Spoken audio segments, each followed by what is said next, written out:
We interrupt our program to bring you this important message.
What's up, everybody? Welcome to Weird Wednesday. How's it going? What's up, Jamie? Hey. Almost done getting the links out. I was watching the intro. I kind of forgot about that one. Yeah. That one's kind of cool. Yeah, that's a cool one. Pop says the new intro's fabulous. It's actually the old original intro from way, way, way back. Yeah, I was kind of digging it. I just haven't transferred stuff off my other computer to this one yet. So, yeah. What's everybody been doing in this, I would say, weird world that we're living in, but it's gone from weird to pretty much psychotic weird. Wacky weird. Things are crazy.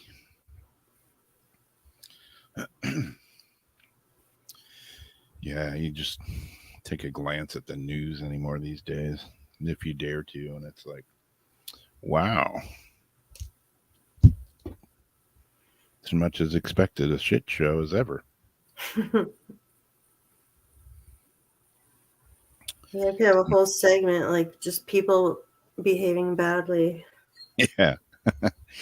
Don't know who to believe. Don't know, just, hey. Just set me out in the wilderness by myself and let me live. For real. Far away from everything. Just in the land. With the people, your immediate people. In a little compound. Yep. But sooner or later they'd come and mess with you. Up to you. The heat, thermal helicopters. Yep.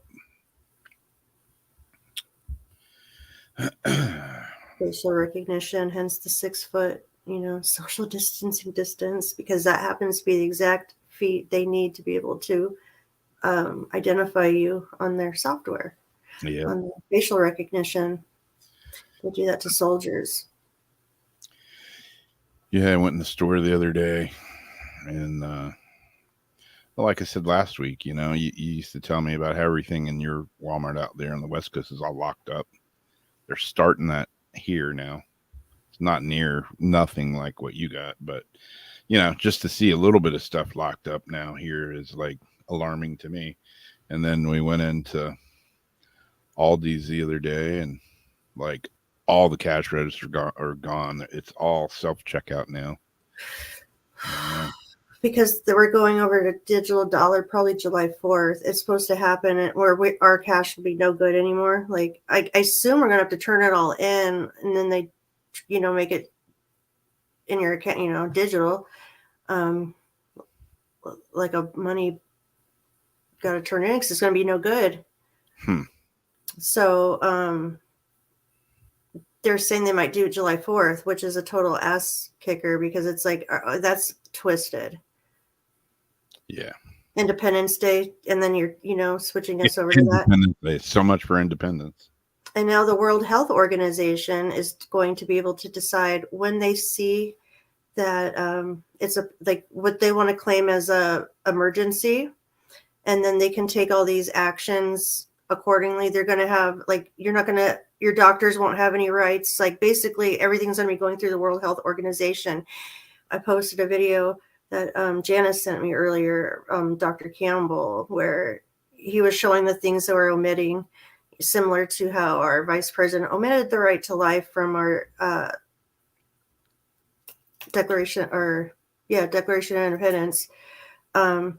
It's like the same thing. Our human freedoms, like basically we're going to have no human rights anymore, is what this is all coming down to.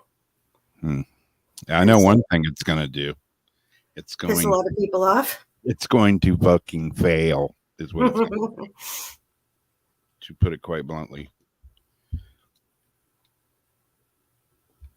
One World Bank. Yeah, one world shit show. Oh, and there's only going to be $1,000 transfer a day too. You're not going to be able to transfer more than $1,000, and this is where it could get into like the China social scoring. A lot of us are already in it if you've used Uber or Airbnb, where you get your scoring for being a customer and a scoring for being, the server. Depending on how well you do and stuff will be how much money eventually you'll be able to either have out or not access. Just recently, China had declared everybody in China's bank account as government, property of the government. And I don't remember what happened. It was their bank stuff or something like that. So they confiscated everybody's money and said, this is our money now. So, this is happening in other countries, and it's not unheard of that it can happen here. And that's why it's really important not to wait until it's completely screwed up to try to save it. It's recognize these signs, look at history, look at what's happening in other countries and how they got to where they're at. Keep all the political stuff out of it. Like, just don't worry about just look at common sense. Yeah. And just realize it's very well going to happen here. This is how it's always started everywhere else. Common sense is a rare thing these days. And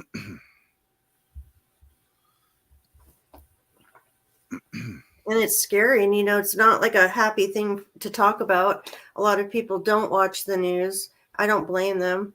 A lot of people don't pay attention to what is happening in the world. And again, I don't blame you, because it's not a pleasant thing, but there are people that still do care. And if they do look at Google, for instance, Google, just scrolling down, you would think our world is perfectly perfect right now. Oh yeah. Like I realized it yesterday. I'm like, if you only looked at Google, you would honestly think there was not a problem. And that's why I don't blame those people that they interviewed on spring break on the Jesse Waters show for not knowing anything was that we even had a threat with China. Yeah. Because if you didn't look beyond that, you wouldn't know. And so, sometimes you have to hear it from somebody else to know what's happening. And we have to get these things out because the media is purposely not covering certain stories. And journalists are now deciding what they think people should know or not know. And they're not hiding the fact they're doing that. So it's really important right now to listen to people you trust, use your common sense, and look beyond what they're giving you. The first 10 things, assume, that's paid for, that's up there. The same two people own every single media company, pretty much. It comes down to the same two people. So, and they're all politically backed. So you really cannot trust any of that. Yeah. And pretty soon they could shut all this down too. If, so you have to let people know what's happening to have a fighting chance, because without all that, you don't have a happy life forgetting about everything. Like nothing counts without all of this. This is probably the biggest thing in all of our lives we're ever going to go through. Yep. And a lot of people are completely oblivious to it. I mean, you hear some things and you're like, that can't possibly be real. That's not gonna happen. And then a year later, you're like, holy shit, I can't believe that happened.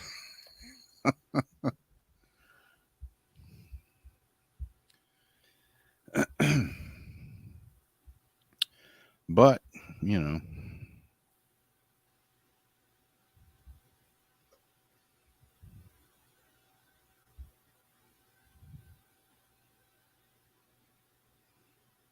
It's just crazy.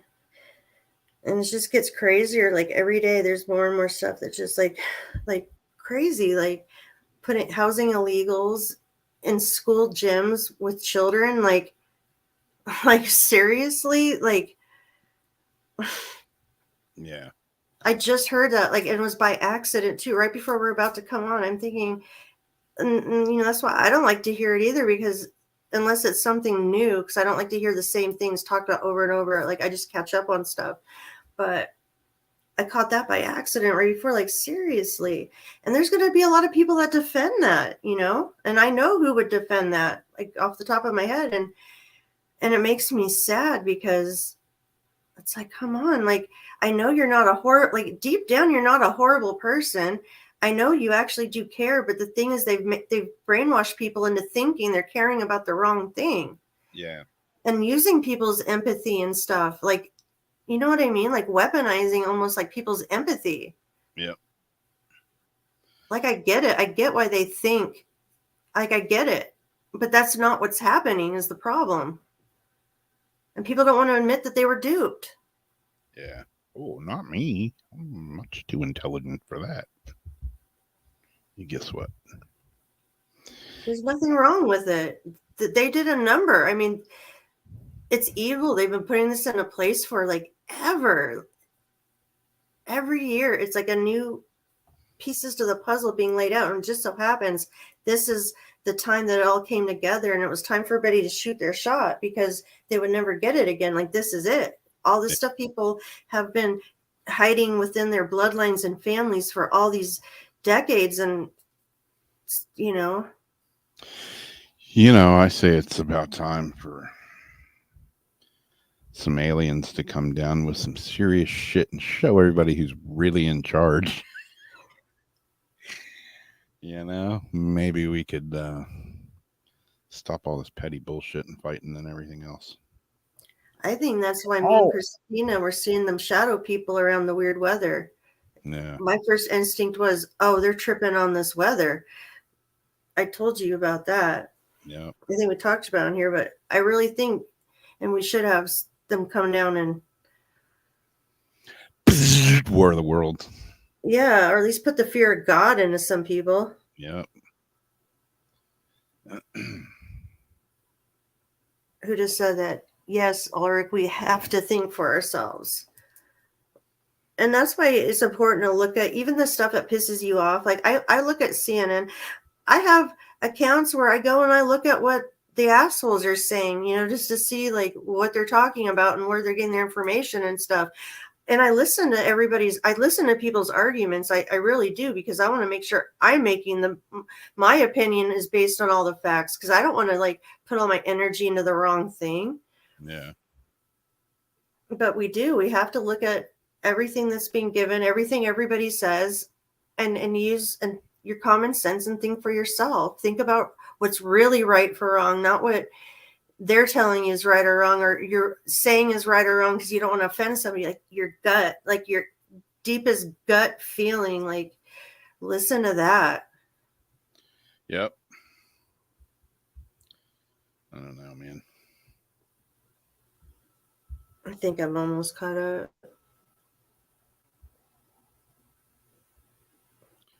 Well, speaking of aliens.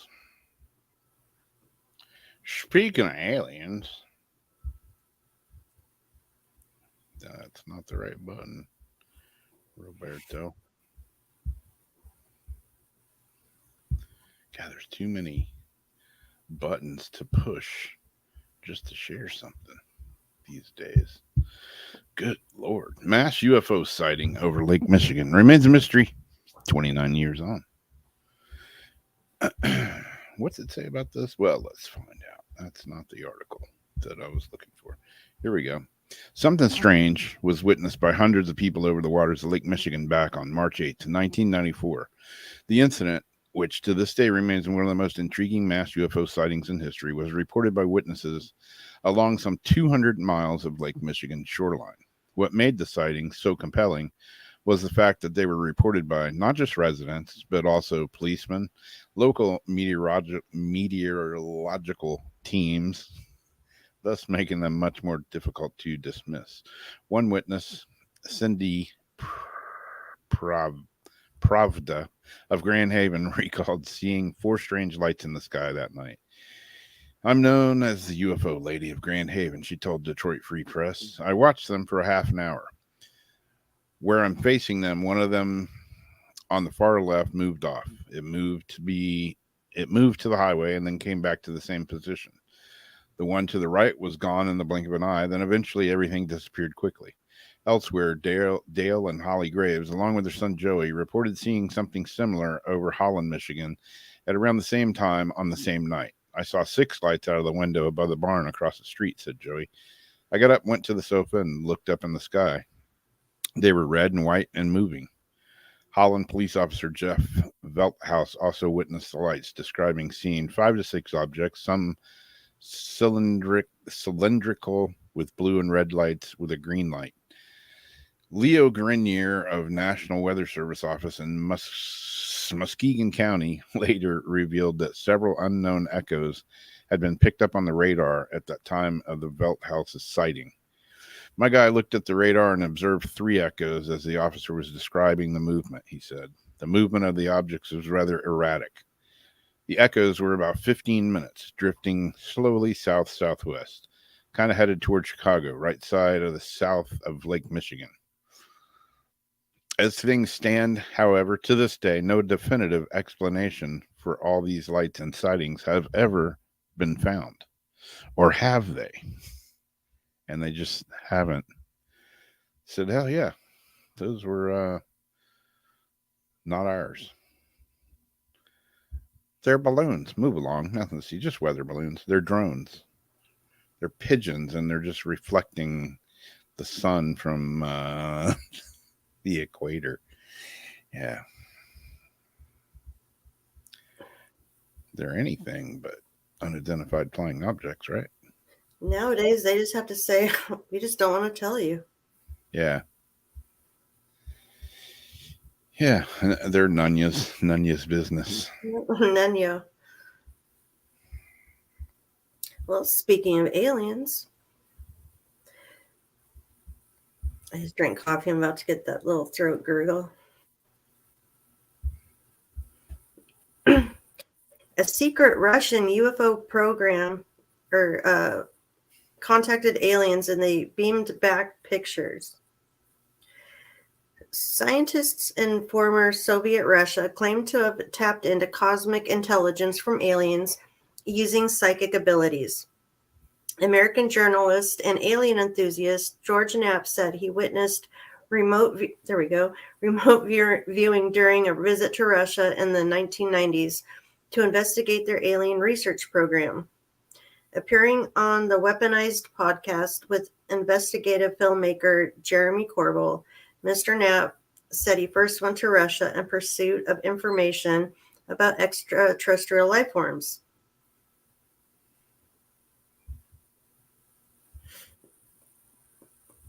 And my article locked up. Here we go. But what he came across, scientists were scientists who had reverse engineered alien technology. They had this gigantic UFO study that goes on for 10 years, and then another one replaces it, and then they're trying to figure out, how do we duplicate alien technology, he explained. The award-winning journalist met with Lieutenant General Savin, who wanted to share the impressive research he had performed with the public. He had developed, in essence, a remote viewing, George continued. He showed us some training films where they would take a Russian sailor, put him down in the bottom of a ship, and then ask him to identify where other naval assets were around. Where other naval assets were around it without being able to look out the window and see them. And they were really accurate, incredibly accurate, at least in this film. But George claimed it wasn't just trained professionals who could use the alien technology. Lieutenant Savin also picked out ordinary Russian housewives to trial the bizarre mind trick, and found some of them became so good at it they even developed psychic abilities. There was one lady who specialized in determining medical conditions, Knapp added. She could size you up mentally and figure out what's going on with you physically. And she was pretty right on with me. I'm not going to go into details on that, but are some things you can look at me and figure out without being a psychic, but she got some stuff that she shouldn't have known. He explained that those who got good at remote viewing could tap into cosmic intelligences and communicate with beings that weren't from Earth. He continued, they're projecting their consciousness out into the cosmos, and then they run into somebody else who has a conversation with them or shares information with them or shares images with them. Some of them would write stuff down almost like channeling or draw pictures. Knapp said he first traveled to Soviet Russia after learning their UFO research program was several steps ahead of the U.S. Russia was also the site of multiple alien sightings that had captured the imaginations of alien enthusiasts around the world and prompted the country's research into the phenomenon. One high-profile case south of Moscow saw multiple witness reports spotting giant robot-like aliens exit a spaceship in a park, walk around, and then get back in the aircraft. There were a lot of witnesses, Knapp said, of the incident. Most of them were young people, but they were not just little tiny kids. They were teenagers. It was a really interesting case. And that's, they really have studied all that remote viewing and everything back then. Yeah.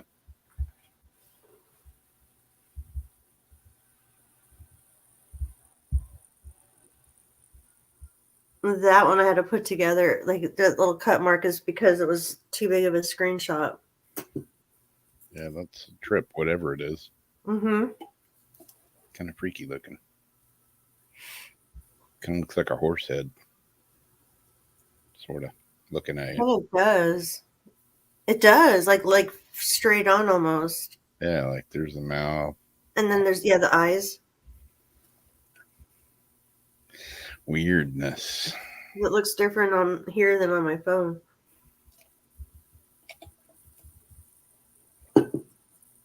Yeah, and then the pictures like the housewives. Yeah. But they'd be able to go in there and like go spy on their enemies and stuff. Supposedly. Yeah, I was reading the article, talking about, you always hear, oh, we only use 10% of our brains. And this was one of those articles that was like, oh, that's a bunch of crap. We use all of our brains. And I don't necessarily agree with that. I think we use more than 10% of them, but I don't know. I think our brains are capable of so much stuff that we don't know, because, I mean, there are people that can, remote view.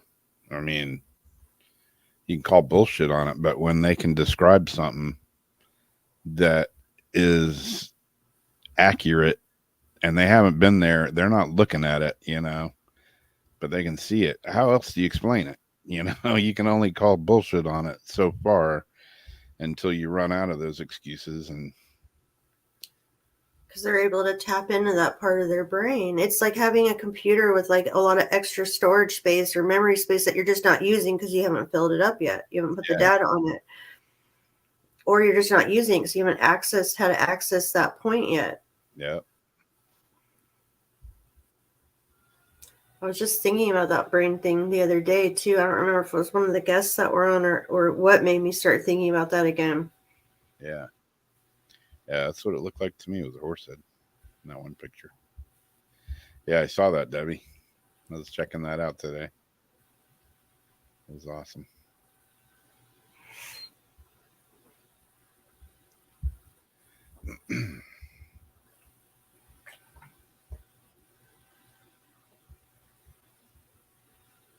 There's a lot of different alien stuff this week. Maybe Ulrich can chime in on this one.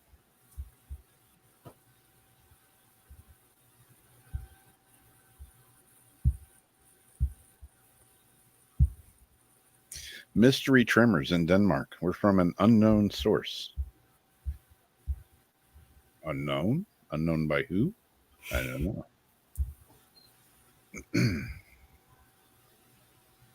Scientists have been left perplexed by a series of unexplained quakes on the Danish Baltic island of Bornholm. During the weekend, the Geological Survey of Denmark and Greenland reported that it had received. What's that? No, this damn thing.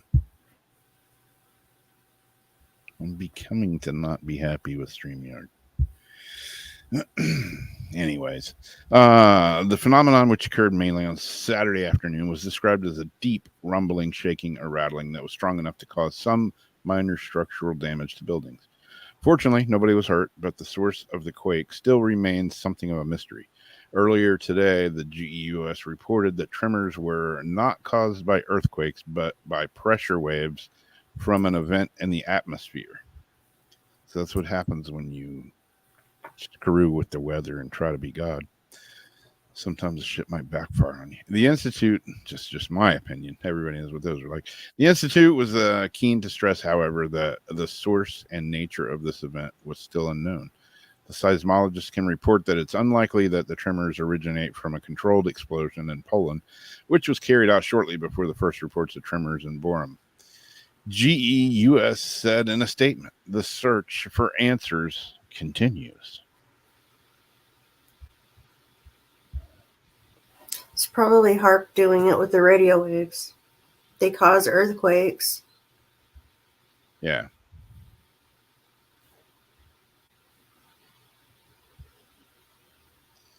Yeah, he thinks it was F-35s breaking the sound barrier. Yeah, that could be.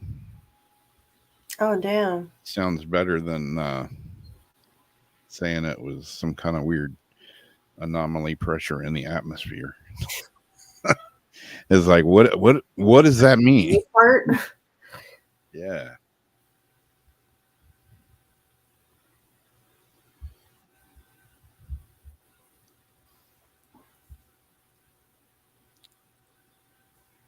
Oh, wow.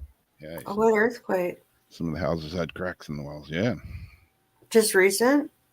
Yeah. Like when? I think it was this past weekend. Is that when it was? How big was it? I don't know. It was just mystery tremors. They said it wasn't an earthquake, so. Wait, this is what it was? Like, this is the earthquake that he felt? Oh.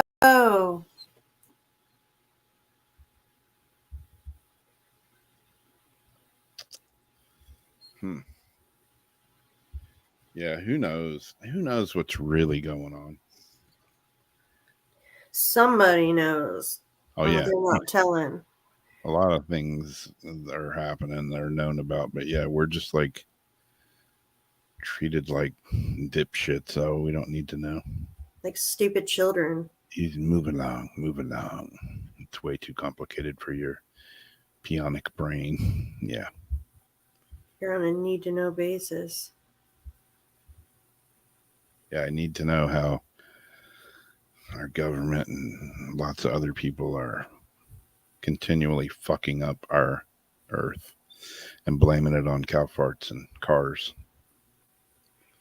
If you're manipulating the weather, well, then you're fucking with shit you shouldn't be. Thank God. Yeah. And then we trash the oceans, and now we're shitting in space. Oh, yeah. Space is a whole nother thing. Like, yeah. You know, shoot all these rockets, shoot all this stuff up there, you know. What goes up eventually comes down. Where's it going to come down? Oh, we don't know. We don't think that far ahead. We don't care. We don't care. Most likely it won't be, anywhere that they're going to have to deal with it. So, Yeah. Well. Well. Yeah, keep Exactly, Marie. my, Exactly. They want us just looking down at our phones so we're not paying attention to everything else. yeah. I keep wondering when we're gonna get the Indian with the tear in his eye back. You know how he used to, be on the side of the road. Don't litter. Now it's gonna be that in space. You're gonna have the space Indian. No, but they'll take that away because it's, Yeah, not PC correct anymore. exactly. It'll have to be a space like kitty cat or something. Yeah, I forgot Indians. Mm-hmm. You can't include Indians in it. That's racist. Mm-hmm. Just you can't even acknowledge them, because that's racist to acknowledge, a human being. Yeah. I mean, the white devils fucked them all over years and years ago. So, no kidding. They don't want to talk about. Oh no, that never happened. Never happened. I got a friend that's an Indian, and that's what he calls white people. Yeah. White devil. That's where firearm came from. I'm like, damn, dude, that's racist. Not all of us are assholes. Come on. Oh no, white devil. Okay, I agree with you. Again, I don't blame him. I got Indian in me, so. We've got an ex-U.S. Air Force captain that says a UFO attacked a nuclear missile base and damaged weapons. Earthly beings are not alien to unidentified flying object attacks. Spy balloons, UFO are almost a regular sighting, causing suspicion among people, governments, and administrations.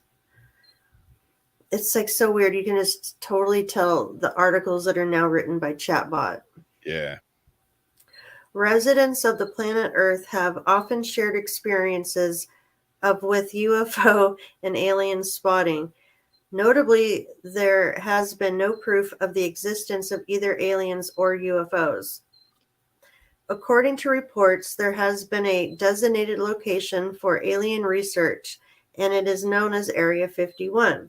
It is a highly protected area and is rumored that it has some confidential information about these extraterrestrial beings. Now, this article was actually trending earlier about this Air Force captain, and I had about 7 different articles that I was looking at. And I had to grab the chatbot one. A retired U.S. Air Force captain, Robert Salas, had shared his experience of spotting a UFO on the show National Geographic UFOs, Investigating the Unknown. The former U.S. Air Force captain revealed how a UFO attacked his nuclear missile station. He revealed that 10 nuclear missiles were kept in a subterranean bunker when reddish-orange lights were seen moving towards them. He also added that they had deactivated all the missiles and the guards had to escape from the location to protect themselves. He further stated that he got a call from one of the members of his unit.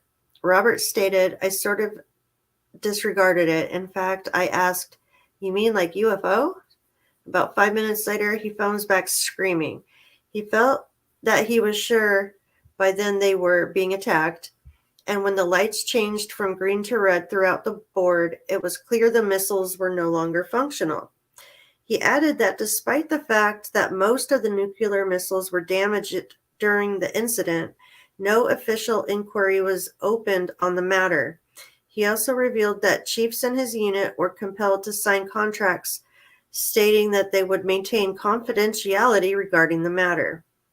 However, after 3 years, the U.S. government officially closed the investigation, stating that the documented sightings of the UFO had not caused any threat or damage.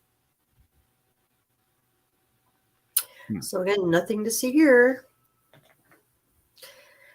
I don't know what I think about that. The other articles were written a little better, but it sure was all over the place today. Yeah.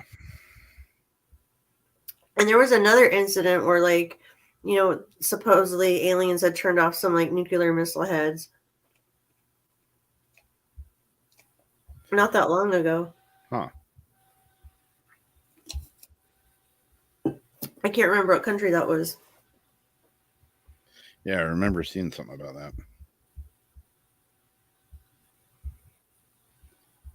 that. I was opening Google Earth, looking at Skinwalker Ranch. So did you have like the nuclear emergency drills in school, Marie? You did too? Yeah. They had pretty much like we had a couple. I think they pretty much ended it though. Like when I was in, so we have the earthquake and the fire drills out here, but pretty much when I was in school, they kind of stopped doing it. Yeah.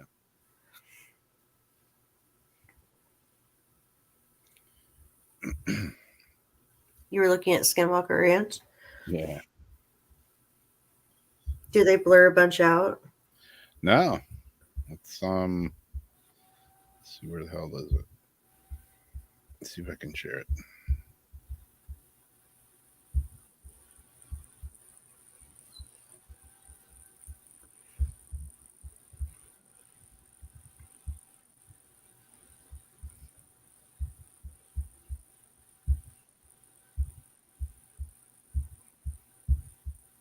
Oh yeah. In fact, there's like Area 52, Area 53, Area 54. Yeah. Here it is.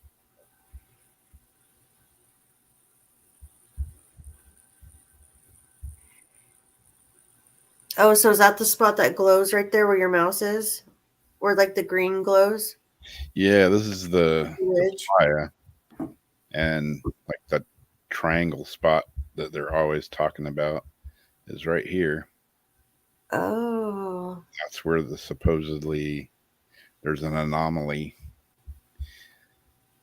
up in the sky there.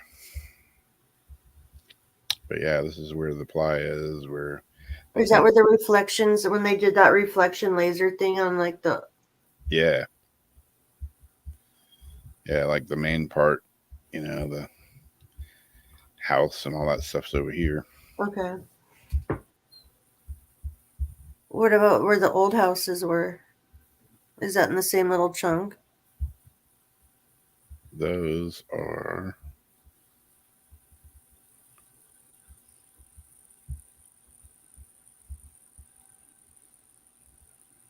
It's a huge piece of land.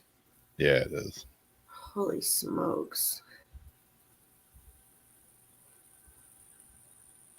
Yeah, I'm not sure where those are in relation to. Maybe it's like in the trees because normally when people settled, there'd be trees around like where the old things were, either like a water source or old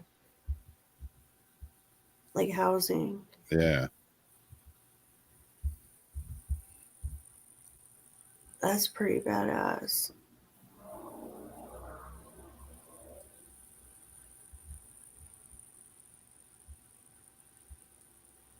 Where is it where you said they were digging for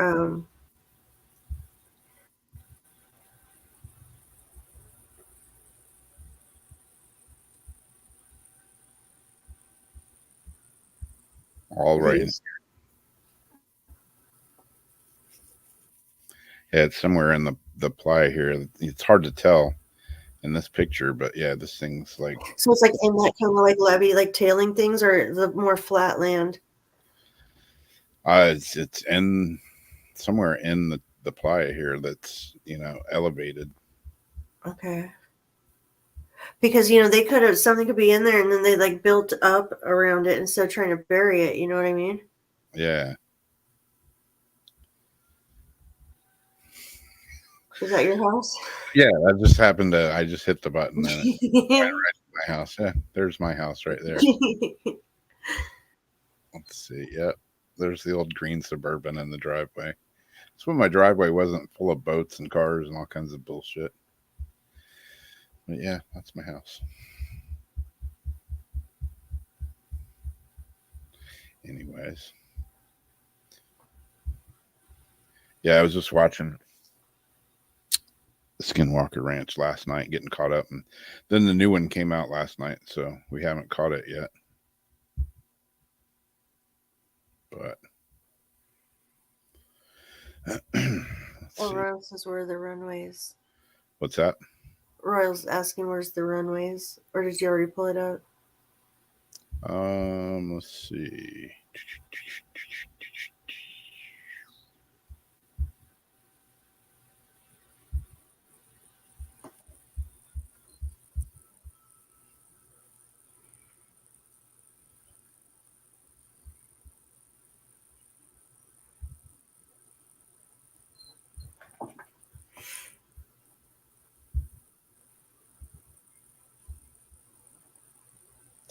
The runways.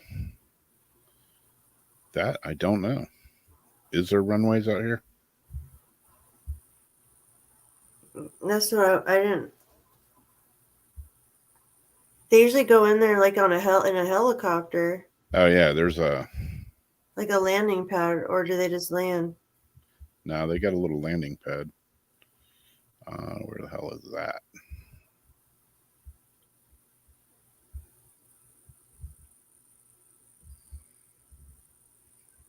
And who knows how old this picture is too, but yeah, it's got to be here somewhere. Just a little square landing pad. It's not huge.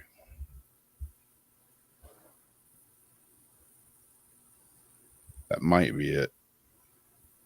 Sticking out. I don't know. I don't think it'd be under the trees. That's kind of. Yeah. Don't know.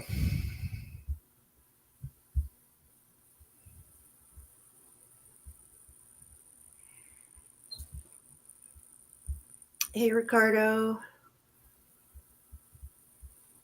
But yeah, it's a big, massive piece of funkiness. I don't know. I don't know what goes on there. Something goes on there. Don't know what it is, though.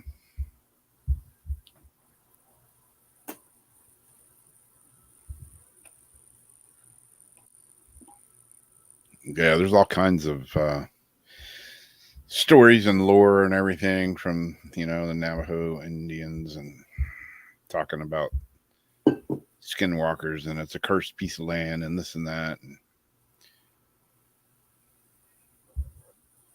yeah, I don't know where the helicopter pad is. It's got to be there. Then again, doesn't say when this picture was taken, but it seems like it would still be there. They updated it pretty recently. Yeah.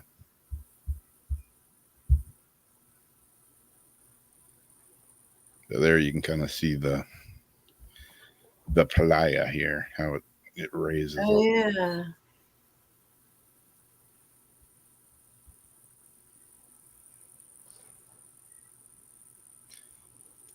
It's pretty cool though that you can do stuff like this, I don't know how much longer you'll be able to do stuff like this. But right now it's cool.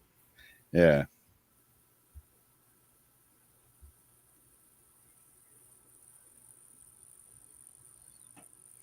But anyways.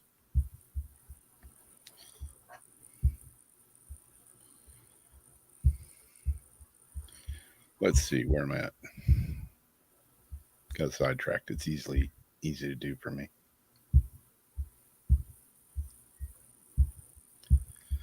So this was interesting. You hear solar flares and this and that, and all our technology.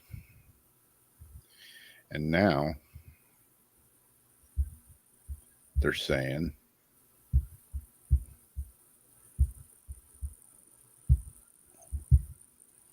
that NASA says we may only have 30 minutes warning that a solar storm is coming. That's not very long. Got more longer than that on a hurricane or a tornado. So the space agency has stressed that there may be very little warning that a disruptive solar storm is about to hit the Earth. The last time a coronal mass ejection from the sun hit the Earth was in 1921, a long time before computers, mobile phones, and many of the other things that we now take for granted. Most recently, however, scientists have warned that if a major solar storm happened now, it could cause serious disruption to our way of life due to our reliance on electronic communications. Imagine what would happen if every mobile phone stopped working, the internet went down for weeks or even months, or the power grid stopped working for an extended period of time. People would shit their pants. Something's not right about this right now. Yeah, now exactly. It's coming out now. Now, in a renewed effort to find a new way to help warn people about the impending solar storm, they should just say it like it is. Now, in a renewed effort to find a way to help warn people about the impending shitstorm, that's been using artificial intelligence to analyze and interpret data relating to solar activity. If successful, the research could produce an early warning system. It would be capable of impending storms and letting people know of a solar storm around 30 minutes in advance. It's still not much time, but it might be enough for people to prepare and avoid for some of the worst effects. Yeah, like run around and unplug all your shit. How is it different than the solar storms we get like once every couple of weeks? Like we've I had know. some massive ones. They call them a hole in the sun, where the shit shoots out, and they say, "Oh, the solar storm's supposed to hit by Friday," and then we get all dizzy and dehydrated and weird. We get hit, our shit gets weird, and people can't make some phone calls. I mean, if they're talking about a major one, it's like if they can detect these other ones Yeah. within days. Yeah, it's kind of weird. I'm like not understanding that. I feel like I'm in the twilight zone. I mean, is that going to be their excuse for shutting all our shit down? Oops, it was a solar storm. We didn't see it coming. Well, you sent an article out a couple of weeks ago. Yeah, it says this thing stand. It's not a question of if such an event will occur, but when. All we can do is hope that the world be ready for it when it does. So yeah, there's your warning. Shitstorm on the way. Tuck your head between your legs, bend over, kiss your ass goodbye. Unplug your computer and turn your phone off. Take the battery out. I don't know if that'll even help. Maybe that's what we need, though. Yeah. For everybody to be put back in their place. I'm fine with it. Let everybody know, no, you're not special. Never were, never will be. I don't know.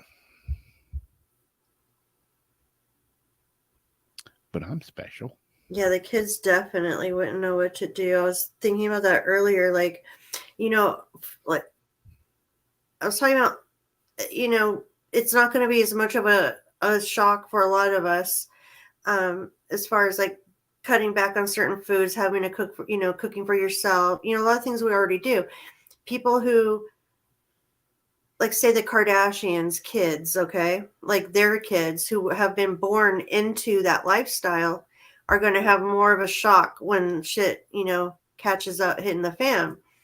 And the same goes for like, for us, like we could be fine going back to how things were before all this because we grew up with it. We lived with it. The kids and stuff that know nothing but this life, like this is their entire world, are going to be the ones that are completely going apeshit. Yeah, I mean, we've got a taste of some of it, A lot of my generation, I mean, how we used to have a cistern under the back porch, and out in the yard we had a hand pump well. And like I was saying, I've been watching a lot of homestead people on YouTube, and this one family, it's homesteading with the Zimmermans, I think is their channel. And it's really cool. I mean, they make everything.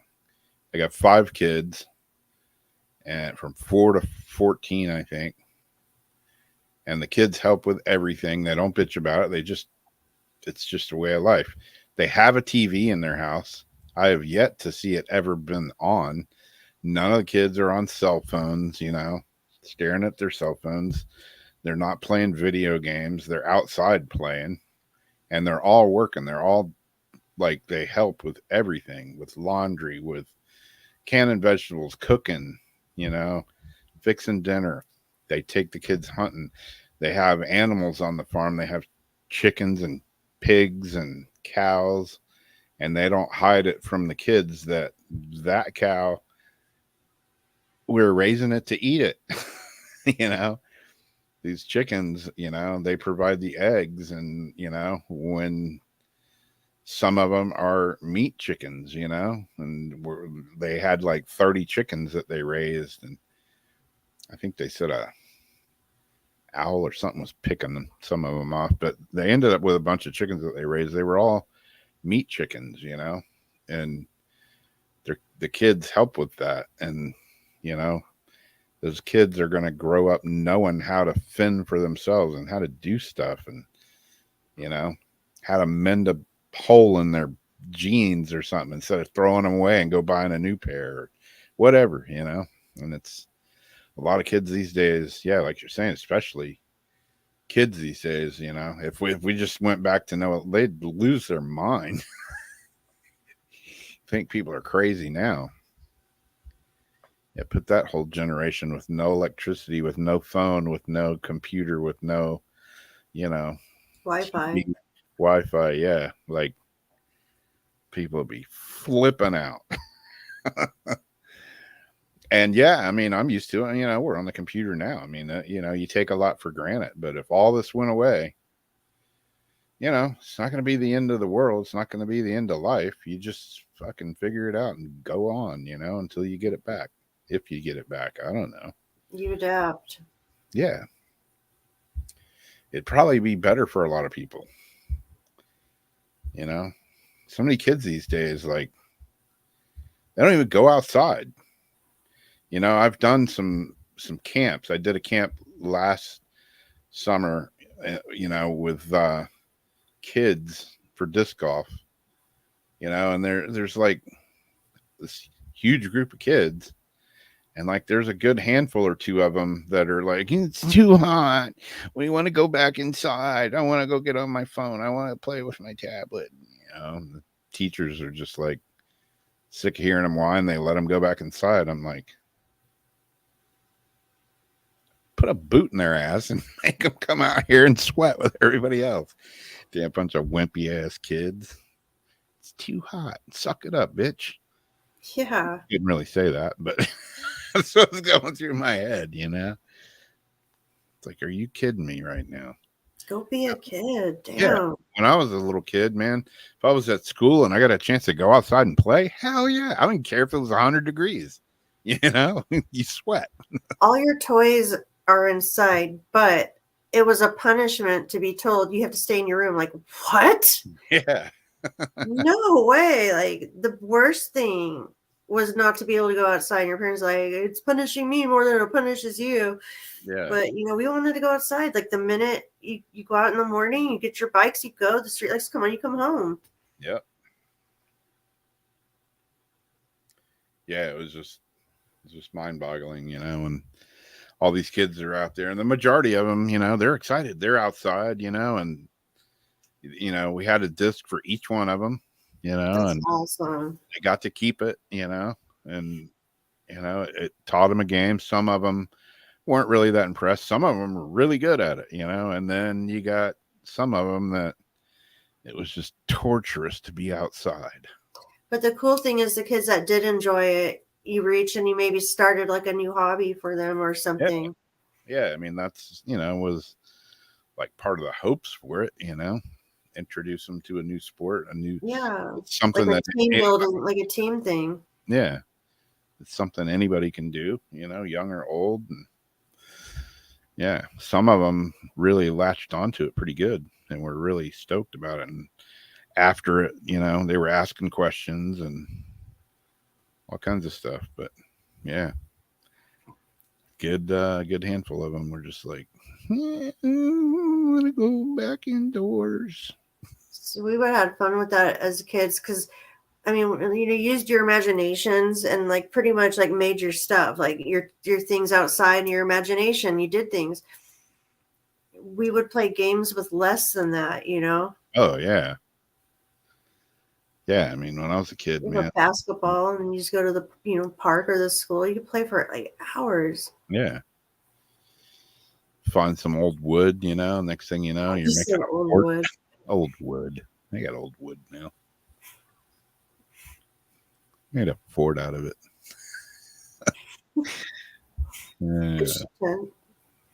Yeah. Got a pup tent.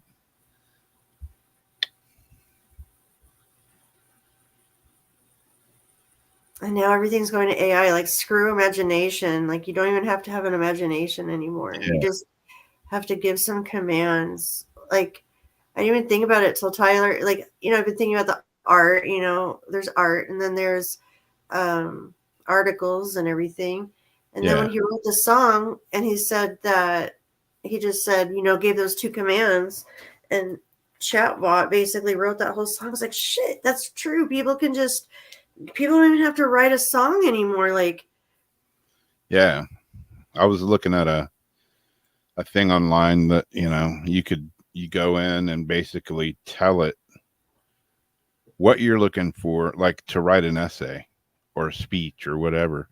You kind of tell it what it's about, and it'll just do it for you. And I'm like,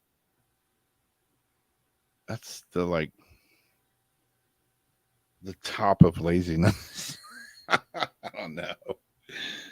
It's like zero imagination. Yeah. Because they're not even thinking of the damn topic. The teacher is. Yeah. Did you see the South Park, though, where like Mr. Garrison got sick of it because all the kids started using Chatbot to write their essays? And he's like, man, I'm so sick of grading these damn papers.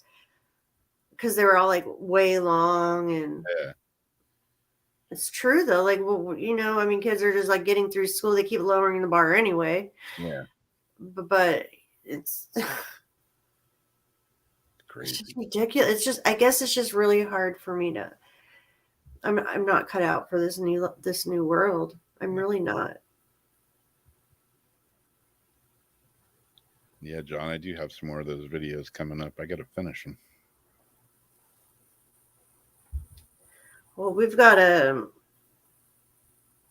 Florida professor breaks the world record for being under the water for 76 days and counting.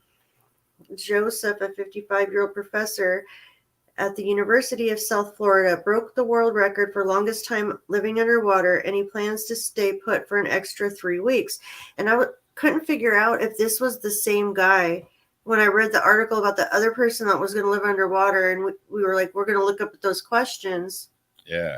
And I never looked it up, but I don't think that was that long ago because Jason was on that one. Yeah. So this has to be another guy that lived underwater, right? I guess so, yeah.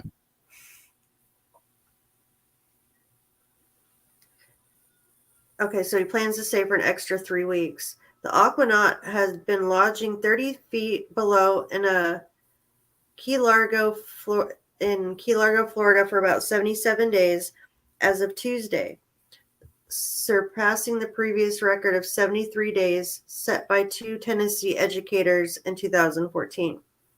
The curiosity for discovery has led me here, he wrote on Twitter early Sunday.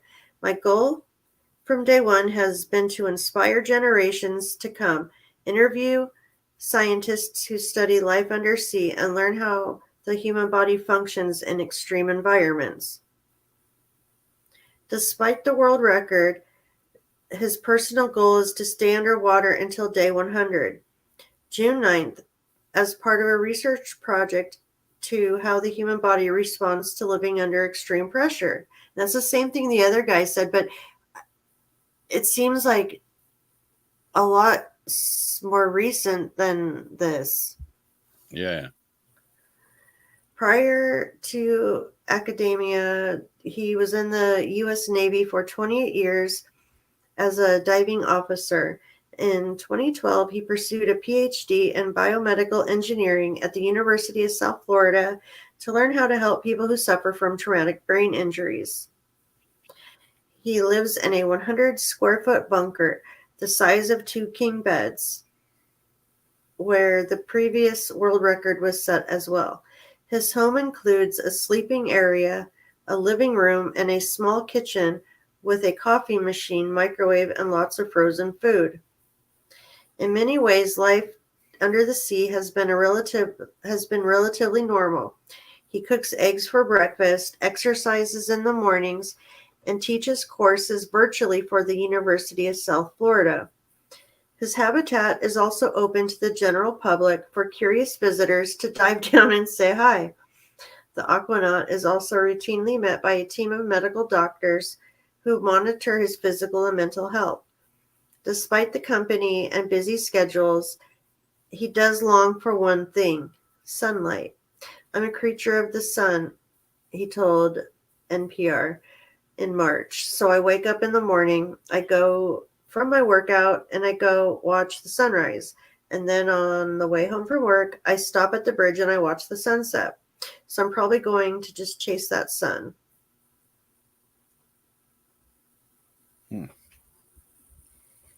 He's all sitting there, and then some people come up like, Hey, what's up? Just taking a poop. Sorry. he's like, sitting at the newspaper.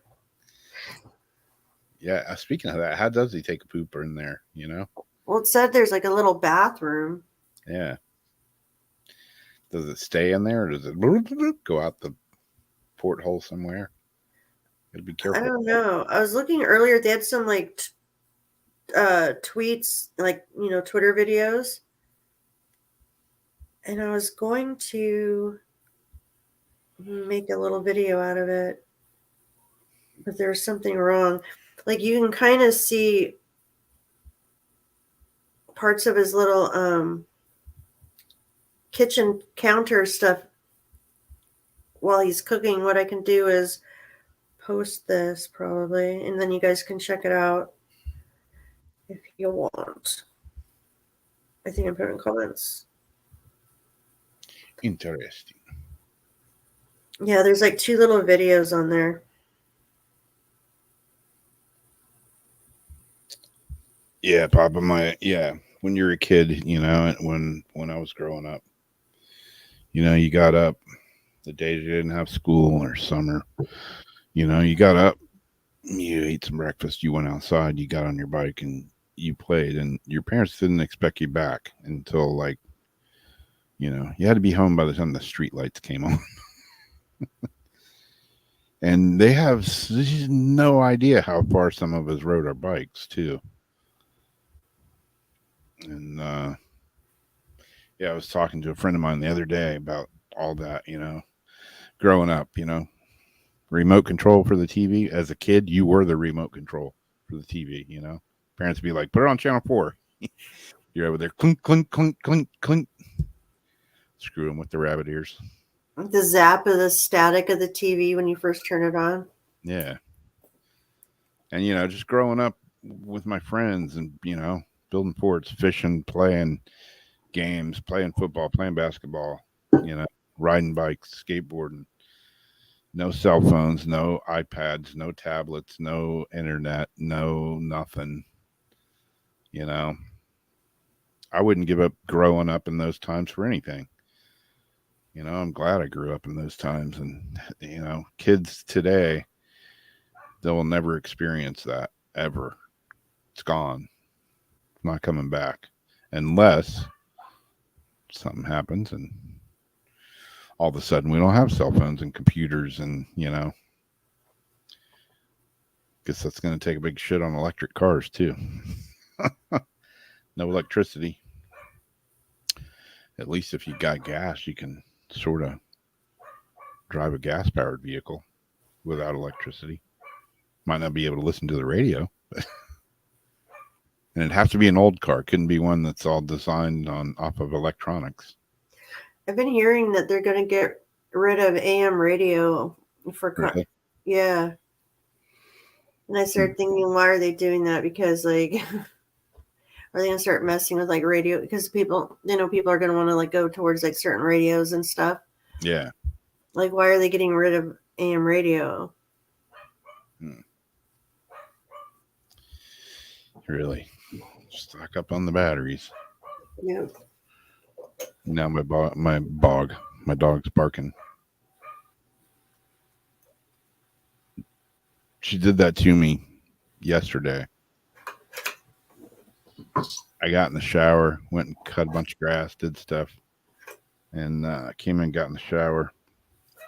I hadn't told you about that, have I? Or did I?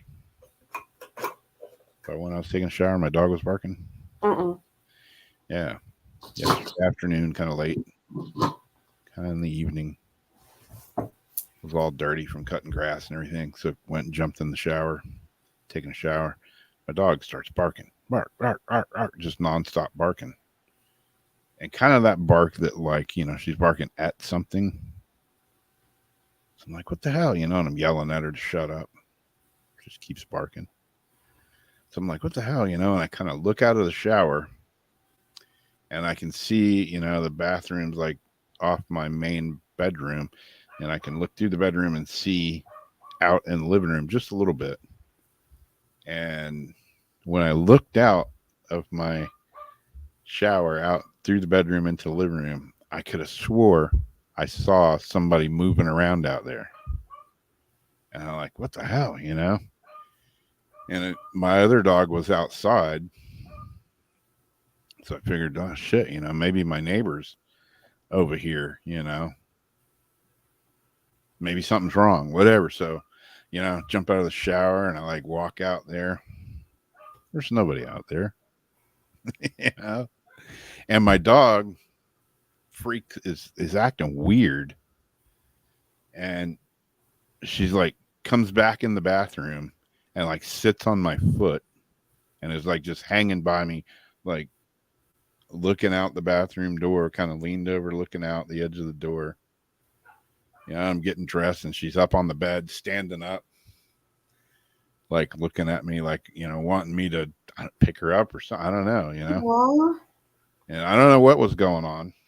And then I left to go pick Darcy up. And meanwhile, the whole time my slider door is open, It's like, it's not like my other dog was outside.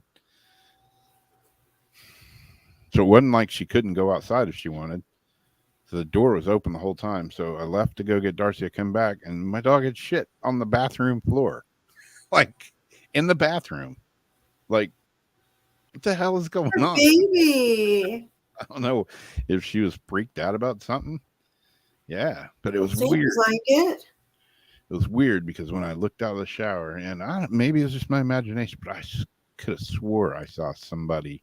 Did it look like all black? It looked like a person. It was dark. But like, that's what I mean, like a black, like there's like a silhouette, like a dark black silhouette, like a person, but it was like black. Not really. It looked like a person, like like different colors and stuff you could see. Yeah. And it was like when I looked out, they were like leaned over, kind of where my stereo and everything's set up. And when I looked out, it's like they looked and like, it's like it drew back. And I'm like, holy shit, is there a person out there? That's, I got out and went out to look, and there's nobody out there. Did it feel male or female? Male. It was weird. Kind of creepy. Well, yeah. I wonder why the dogs reacted like that. Because the fact you think you saw something while they're barking and acting like that, and considering you have so much stuff that does go, on there, I wouldn't say that's a far fetch. It's like right now, I know Darcy's in the shower because I can hear the shower's on the other side of this wall. So my dog's out in the living room by herself, and she was just barking at what? I don't know. Just now? Yeah, just a few minutes ago. That's what I'm wondering, why she was barking. Yeah. I'm like, you want to go check on her? Is my dog like getting old and getting doggy dementia, or is there like spirit? No, because you saw something too. Yeah, well, I'm getting old and I could have dementia too. You want to check on her or let her in? My door's open right here. I mean, it's not shut closed. She'll usually push it open and come in here and nose me in the leg. I don't know, man. Weird. Nothing's weird has been happening around here until just recently again. She is 14 years old. So yeah, maybe she is like, I don't know. She's been doing it for years though. It's nothing that's just started. She was doing the shit when she was 5 years old, 8 years old.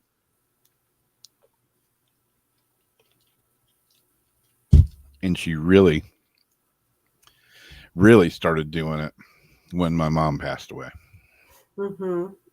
She would sit out on the couch, and just be all chilled out and like pop up and look in the hallway where my mom's room was. And like, okay, here we go again. The reason I was asking if it was dark because earlier today when I was in the kitchen cutting up some mushrooms and stuff, and I was by myself, all of a sudden, like, I felt like, I thought like someone was coming down the hall. I kind of look up, and I looked up and I didn't see anybody, and I looked down again, and then I looked up to look at something in the corner of my eye. I seen like a person like in the hall just kind of standing there, kind of leaning against the wall, looked like they were watching me, and then like moved. When I tried to look at them straight on, it was like my eyes moved fast, and they were gone. But I thought, like, what? Did you want to go look? No one's there, of course. But yeah, oh, that's weird. Yeah, it's weird. It's like I'm like, did I just see that, or am I just like hallucinating? I'm always asking myself, am I going crazy? Did I just see that? Is this real life? But then again, we've had the hallway lady, forever. And so that there's weird shit in that hall anyway. So, but I still question stuff when I see it. Yeah. Yeah. I don't know. No, the shadows haven't been nearly as bad as it was like in March when they're getting like all crazy. It's just been back to like normal. Yeah. Normal weird.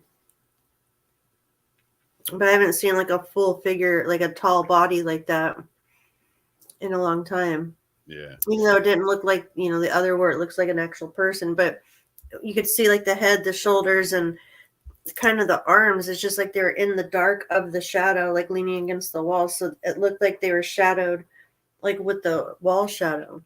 Yeah. Well, What's that? Oh, good. Yeah, the weirdest one was when I was in my workshop, which used to be my mom's bedroom, and I looked out and saw a girl standing in the doorway. That one kind of freaked me out because it didn't look like a ghost. It looked like a cute girl standing in the doorway, just watching me, and then she disappeared. What?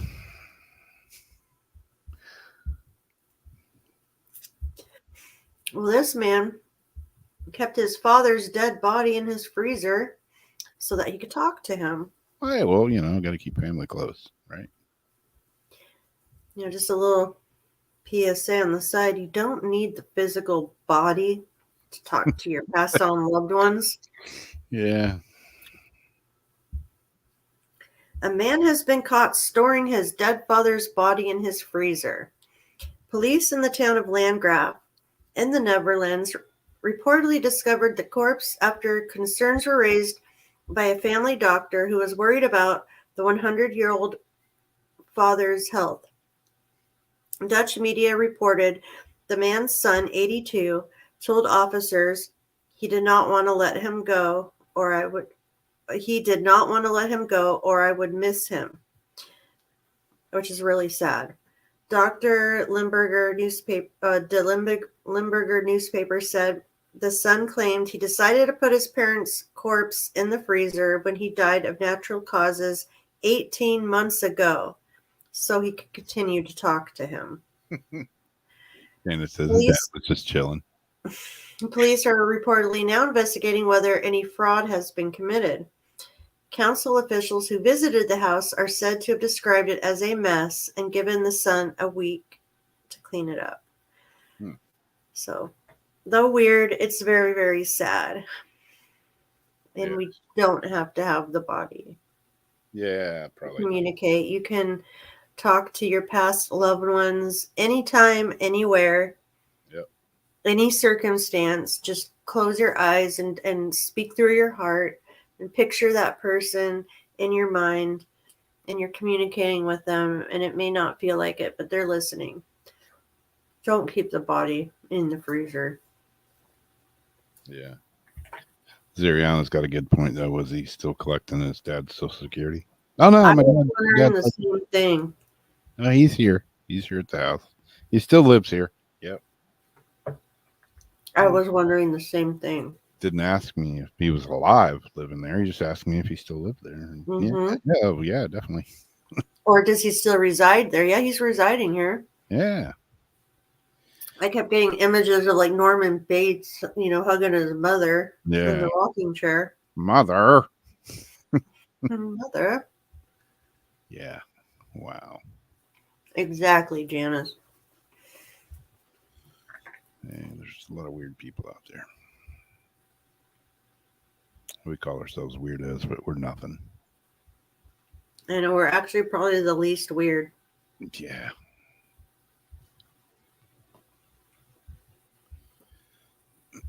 It says every weirdo everywhere.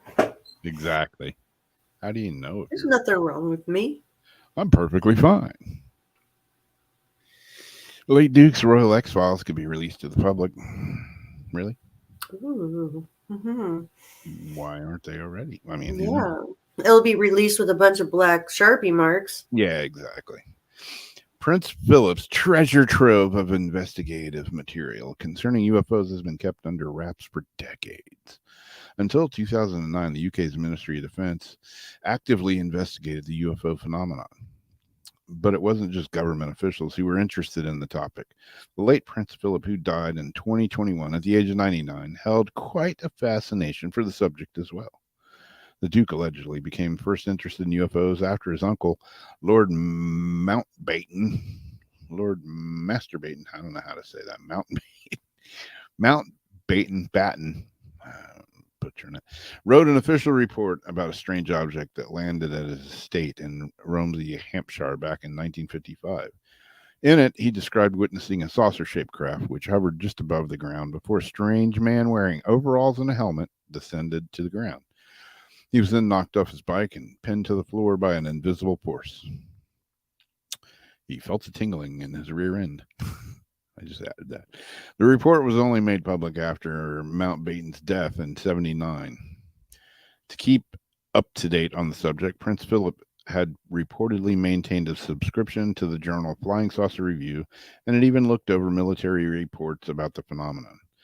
The books he owned about UFOs included The Halt Perspective, which details the experience of Colonel Charles Halt as one of the main witnesses during the infamous 1980 Rendlesham Forest incident, an event often described as Britain's Roswell. Philip's secretary was alleged to have even written to the book's co-author, retired West Midlands detective John Hanson, to express the Duke's interest in reading it. He was also thought to have owned a copy of Haunted Skies, the encyclopedia of British UFOs. Over the years, he had reportedly built up quite an archive of documents, records, and investigative materials pertaining to the phenomenon. Yet none of this ever saw light of day during the Queen's reign. This is highly sensitive, UFO investigator Nick Pope told History TV. Here you have the Queen's husband investigating UFOs. Had the news of it got out, it would have caused a sensation. Since the Queen's death, however, there have been renewed calls for the files to be released. Ultimately, it will be up to King Charles III to decide whether or not they should ever see the light of day. And they probably won't. They'll probably release, oh yeah, here's all his magazines. But who knows? Something strange about that royal family. I don't know what it is. I can't quite put my finger on it. Reptilian people. Well, we're talking about what goes up must come down. I've got two stories. They're both short, but one of them, they're both things that have fallen out of airplanes recently. They're pretty gross. Gross. And one of them makes me think of when you said what goes up must go down. The first thing I thought of was, yeah, you see this one thing happen, then you think about all these satellites and all this crap we're putting up there. When all that starts to come down. Space poopy. Plane drops mysterious brown smelly stuff onto a Minnesota neighborhood. A plane flew through Brunswick on Monday and didn't leave before making its mark on the town. According to CBS News, foul-smelling stuff came raining down from the plane as it flew over a local coffee shop, and residents certainly took notice. Carissa Brown was just trying to order a coffee when the unusual substance splattered across her windshield. I was waiting in line getting my daily coffee, and all of a sudden, brown dropped onto my vehicle. It was like it rained brown for a second. Boom, like that. I got out and I went to the car, and her name is Brown. I went to the car in front of me and I was like, what just happened to us? And he was like, I have no idea. Also, my child was with me, so I'm glad the windows weren't open. Brown's vehicle was not the only one hit during the possible fecal attack. Other drive-thru customers also had smelly brown gunk all over their cars. Brown's child commented on the strange, smelly substance that fell from the sky, simply stating that it was poop. Brown considered the possibility of feces coating her vehicle. The odor was so strong that the woman who was handing me my coffee noted how much it smelled. I mean, my cat had something similar to this morning. So I've had a lot of it today with the poop, she says. Despite the mysteriously smelly incident, Brown was still able to leave the drive-thru with coffee in hand. The name of the substance that fell from the plane remains unknown as investigations continue. Most likely, yes, it's like instead of, I guess, blue ice, it's brown ice. Yeah. And what is it? Blue ice, right? When the piss? Yep. So the toilet water.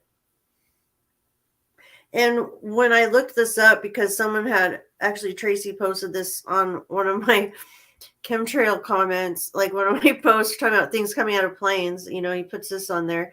So when I looked it up, there was actually incidents in 2014 and 2017 where the same thing was reported on. Oh, man. And then coming from another, smelly things falling from the sky, this time we have some more options, reject, save and exit. Smelly metal object that fell from the sky onto a car could be lethal space junk. The boiling hot metal object that fell from the sky and hit a man's car, and that was the other thing that was on the picture with the windshield, was whatever that pipe-looking thing was. The boiling hot metal object that fell from the sky and hit a man's car, creating a dent in the roof, could potentially be lethal space junk, according to an expert. Marcel, a banker from Sao Paulo, Brazil, said he was at home when he heard what he thought was an explosion outside and went to investigate, only to discover a strange cylindrical object had struck his vehicle. The day after he found the mystery object, his wife went to have a look and noticed it had a strange odor, that of rotten eggs. And now an expert has told G1 in Brazil that he believes the object is space junk and could be dangerous. Edward, aircraft maintenance planning analyst and professor at ETEC Santos, said, from the height it fell, it's very likely. Space junk falls practically every day onto Earth. Daniel, who is an astronomer, follows the same line of reasoning. The possibility of space junk is very valid, he agreed. According to him, there's a lot of space junk orbiting the Earth. Today, you look at the sky and can detect with the naked eye. At the beginning of the night or at the end of the night, 200 satellites orbiting around the Earth, he said. The expert pointed out that many of these machines are deactivated and consequently become space garbage. It will become increasingly common for these fragments to fall towards the Earth's surface. Luckily for us, our atmosphere manages to stop the small fragments, but the larger pieces end up falling, including in urban areas. They agree that the object is not from an aircraft, but say that the heat is from the friction created by the speed that it fell. He also said the object could have killed someone. If it had hit someone's head, it could have killed them. It's a good thing it didn't hit anybody. So there you go. Wow. Come on, space trucking. Yeah, you know what it reminds me of? This is what it reminds me of. Well, I always say space poopy. Mm-hmm.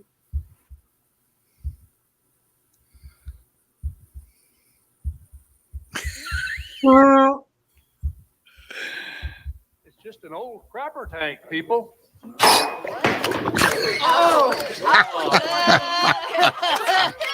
Kick it away! Stop it! Just an old crapper tank, people. Help me! I'm sorry. oh my goodness. It poopied on me. The kid says it was poop. It was poop. It's funny. I was over at Sam's house the other day, and her little kid was running around the backyard. So I mowed their grass, and she's running around. Poop, poop, poop. And, you know, little kids got to, like, point out where the dog pooped, right? Because that's important when you're a little kid. Poopy, poopy. Oh, man.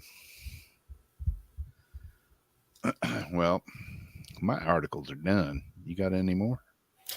Yes, sir. Hella big pigeon.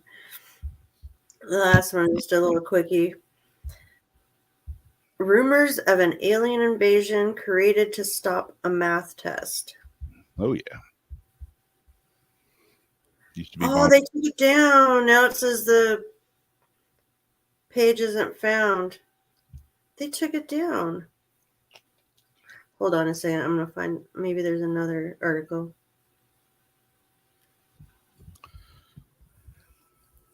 Superintendent says rumors of a space alien invasion created to stop math test. Okay, here. Hemlock, Michigan. Reports of aliens invading Hemlock Public Schools spread on social media, with eyewitnesses reporting extraterrestrial beings came from the skies in flying saucers and landed on the playground. But before you go grab your tinfoil hat, the Michigan School District said the news spread on social media was a hoax. The superintendent's office said the rumor was started by a mischievous student who wanted to get out of taking a math test. The administration said parents can be sure there is no cause for alarm and the safety and well-being of students is a priority. Except, we're going to house a bunch of illegals in the gym. Oh, yeah, of course. We have thoroughly investigated the situation, and there's no evidence of any alien activity on our school grounds. We take all rumors seriously, but we also urge our community to be cautious when spreading information that has not been verified. The student responsible for starting the rumor has been disciplined. The school district has taken steps to educate students on the importance of verifying information before sharing it. The irony, right? The district added, while the idea of alien invasion seems like a far-fetched scenario, it's essential to remember that false information could have real-world consequences. Kind of like the War of the Worlds. Kind of. Rumors of aliens hadn't been the only false information spreading across the district. The school district said people had been sharing that there was a fire at the school, and there was another rumor that a heated track would be added at Wallace Field. The district said the track is not part of the bond projects, but they're looking into getting it resurfaced. So yeah, some little wise guy. Yeah, like Janice says, definitely more creative than pulling the fire alarm. The bomb threat. Yeah, bomb threat, pipe bomb, fire alarm. Mm-hmm. We used to throw smoke bombs, like those stink bombs in the Yeah. classrooms. In there. I got the poo on me. I'm such We're a probably gonna get a strike. yeah. The poo on me.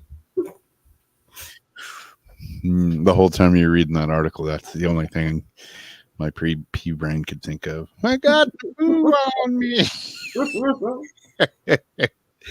Oh my goodness. That's hilarious. I'm very easily amused. All right. So that's not it. This is it. Okay. Good Lord, that's a huge screen. All right. This week's crystal of the week. Again, sort of crystal, but not really a crystal. But it still qualifies for crystal of the week. Damn it.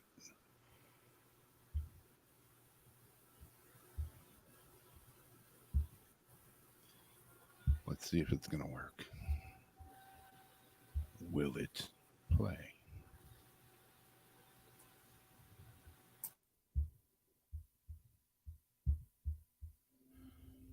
This week's crystal of the week is shungite. Shungite is a carbon-based stone that was first discovered in the Shunga village in Karela Republic. It's a northern region of Russia. Named after the village in which it was discovered, this mineraloid was first described in 1879 and contains more than 98% carbon. Although primarily found in Russia, shungite has also been found in Austria, the Congo, India, and even the United States. Noble shungite, a more pure form of shungite called noble shungite or elite shungite, is extremely rare and has a silverish tint on its surface. The pure stone's rarity makes it a expensive and also very challenging to get your hands on kind of stone. Its physical structure is almost completely carbon, leading to fewer impurities and other elements. Shungite has vast amounts of healing powers that can assist any person in need. Shungite naturally has electrical conducting properties that help inhibit electromagnetic radiation.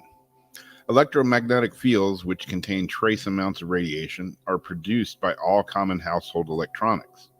Placing shungite at the base of an electronic and on the back of your phone will help drastically reduce the radio output without interfering with the operations of the device. Some of the meanings and energy from using shungite: it has multiple effects on the body, including activation of all 7 main chakras. It's used to detoxify the body and rid the mind of negativity while contributing as an aura cleanser. Shungite is a must-have for people with difficult and uncontrollable emotions. It allows for light to fill the body and negativity to be removed. Due to shungite's large deposits, the world is able to see many forms of shungite. Wearing any piece of jewelry, like the one I have on my wrist, in any form, it will greatly increase your protective shield. Shungite's deep rooting capability with house sacred energies that can easily be summoned for any shielding of any kind. Shungite can also be used to make many elixirs. One very common elixir would be soaking the stone in water for a brief period of time, allowing it to purify. Drinking the purified water is beneficial to cell growth and assisting in the detoxification of our bodies. Please note, not all shungite can be properly used for consumption, and it's best to only purchase specific drink-safe shungite products. Some more magical properties of shungite: this black mineral has the ability to accumulate beneficial energy and protect against negativity. It's an excellent conductor of subtle energies and a solution to enhance a human biofield via external influences. If you rock shungite gemstones for a long time, you may be able to notice your intuition getting stronger. That being said, shungite could be used in moderation because its energy is so great that it could be overwhelming. For this reason, you shouldn't give this mineral to children. Shungite talismans are widespread among indigenous population around the world. People rely on it to find a peace of mind, assure protection against dark forces, and find good luck, especially in love matters. This black stone is a popular attribute in occult rituals. The so-called magic pyramid is an indispensable element of rituals for making wishes come true. You don't have to practice magic to benefit from shungite-made pyramids, though. If you place this amulet near a computer, it will significantly bring down its radiation. Besides that, shungite pyramids are the best protectors for your hearth and home. Overall, a shape of shungite amulet can enhance its powers and focus them in certain directions. Round amulets are able to bring harmony to love relationships, and cubed ones are just what the doctor ordered to promote business endeavors. So there's a lot of different uses for shungite. It's a cool looking stone, although it's sometimes overlooked because it is kind of a plain looking stone, but very powerful. And if you don't have any, you might want to pick you up some. Although the noble shungite is hard to find, and when you do find it, it's expensive. But there's tons of just regular different kinds of shungite available at almost any rock store, online, anywhere you look. You can pretty much find it. So there you go. That's this week's Crystal of the Week. Shungite.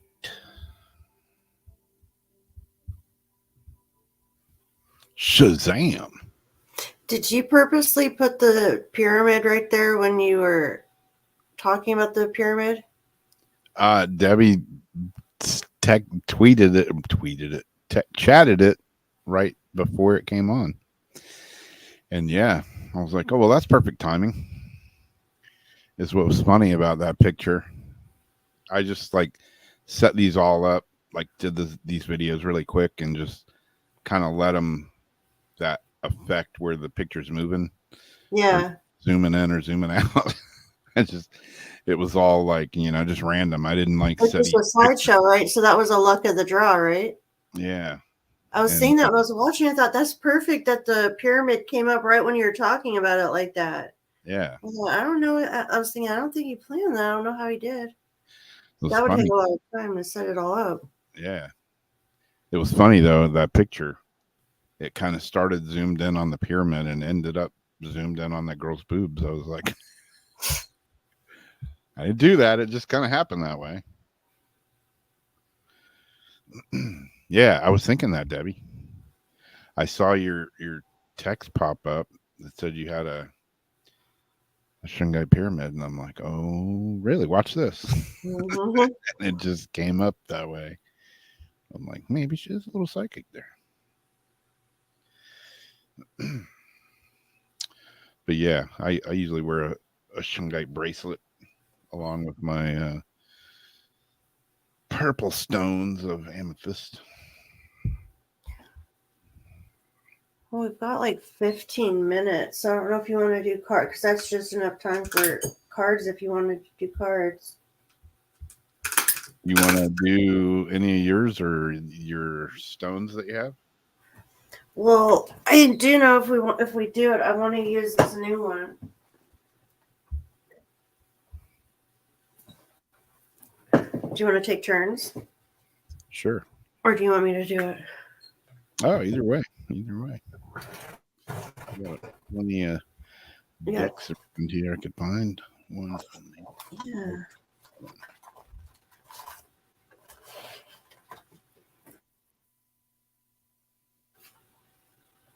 Got Debbie, and I'm going to use this new one, the Love Who You Are deck.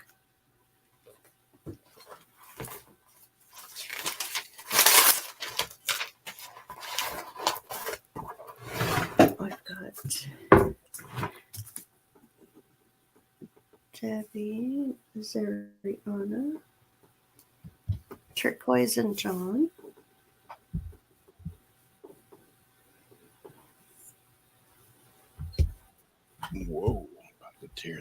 place down here. Don't do that. Tear the roof off the wood pile.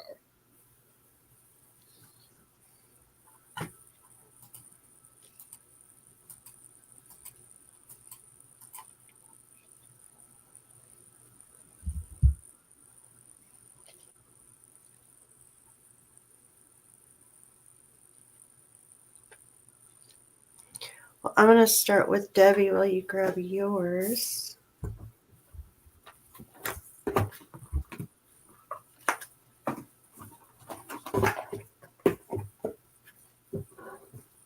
I like these ones because they've got that gold on the gold foil on them. I like when they're done like that. Yeah. Or whatever it's called.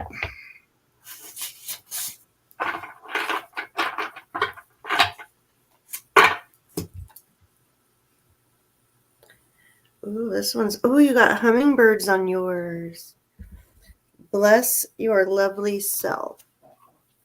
And it's going to be hard to see it on here, so I'm going to send you a picture after. Bless your heart. Bless your heart. You lucky. You got the hummingbird.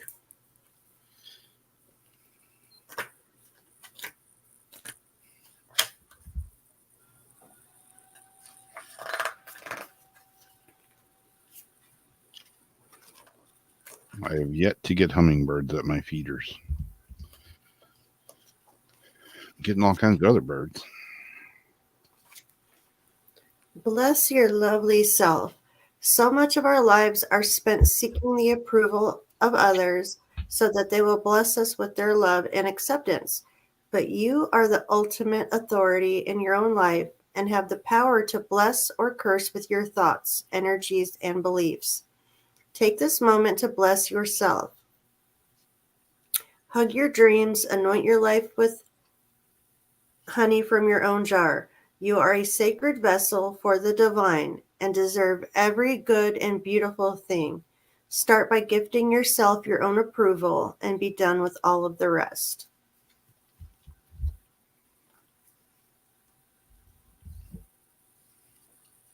And you do deserve every good thing.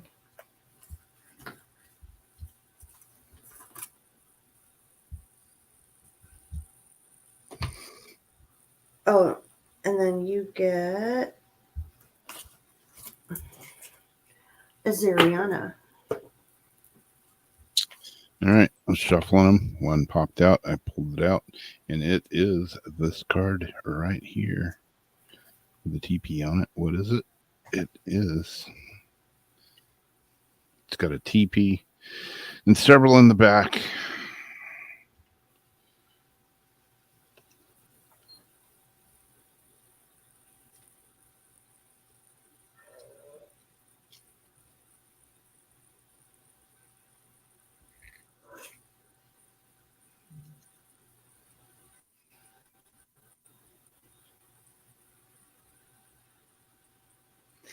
Wow, don't want it in that language. I just realized I'm looking this up in a complete, like in French or something.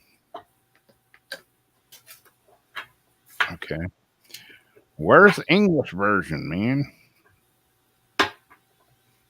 Dear Christ, is the symbols des lesbian basnis? No, that's not the one we want. Upside down the reversed way. Yeah, I didn't realize it had so many different languages in it. I mean, is it the kind where the book flips the other way? Yeah, no. This one, I finally found it. Good. Almighty. The TP. Oh, good grief.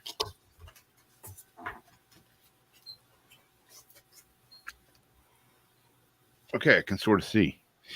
The TPs are dwelling places that provide warmth in winter, coolness in summer, and protection from rain. In addition, they can be disassembled and moved when needed. As a symbol, it speaks of protection and the presence of the heavens that watch over the earth. Teepees are often consecrated with a ritual and so become a sacred space within the divine is manifested. The central supporting pole, made of cedar or poplar wood, indicates the inner centering and the connection with the divine spirit that is achieved by participating in rituals. The message for this card: when faced with adversity or seemingly unsolvable situations, retreat to a safe space, literally and metaphorically, and wait out the storm. The keywords are protection, waiting, receptivity, repose, security, protection, sacred space, utility, slow, and transformation.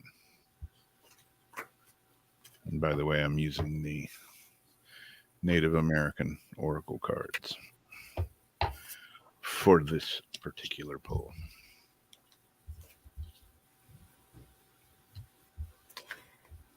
And then you will have John after. I was shuffling for turquoise while you were reading, and she got Unfold Your Own Myth. I like this one. It's got the Nautilus shell on it. Oh, man, that's awesome artwork on those cards. I know. I really like the art on these. And I'm thinking, I think that's what I pulled for Renee when I got the deck and she asked me to pull a card for her. She had never had anybody pull any card for her before, of any kind. But I think that might have been the card. Unfold your own myth. Don't settle for others' stories or the tales of how it went for those who took the path before you. No one has ever lived on this planet with your particular thoughts, your dreams, your skills, or your specific genius. The magic inside of you is one of a kind. Use it to unfold the truest and most beautiful version of your life. It doesn't need to look like anyone else's magic, just your own. And that is for sure too, because your magic is one of a kind.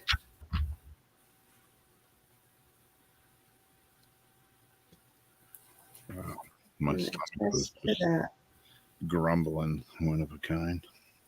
All right, this card is for John. It is looks like a tree card. Yep.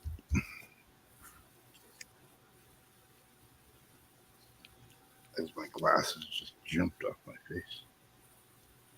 My shoes and my glasses.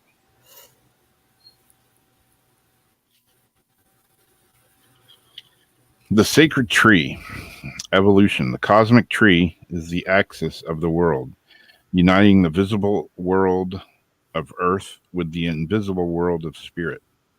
The shaman climbs its branches until he reaches the heavens or travels down the roots to the lower world, seeking answers and healing and guidance for his people. The tree is said to make the rain fall, plants grow, and females of all species, as well as the earth itself, fertile. The Omaha peoples would ritually cut down or trim the sacred tree and paint its trunk, alternating red and black rings to symbolize heaven and earth, life and death, day and night, and all of their polarities. The message for the card is diligently seek solutions rather than avoiding them, and be willing to offer an exchange, if necessary, to get what you need. Keywords are evolution, overcoming difficulty, painful but necessary, initiation, voluntary, and sacrifice.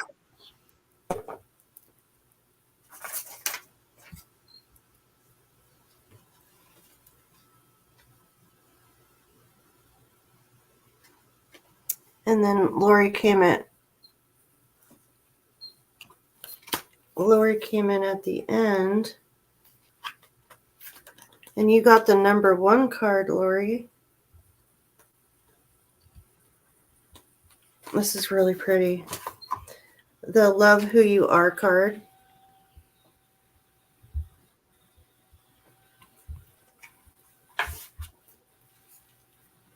And I don't have to send you a picture because you have the deck. Fall in love with you. Spend quality time with your most intimate self. Ask your heart what makes her happy, free, alive, radiant, and honor what you hear. Ask your mind what brings her burden, stress, anxiety, overwhelm, and respect what she tells you. Act in service to your deepest truth. Don't fall in love with your potential. Fall in love with all of you, deep in the fierce hot flames of your reality. This is where you get your shine, daring to love all that has made you who you are today, owning it, claiming it, celebrating what you have become right here, right now.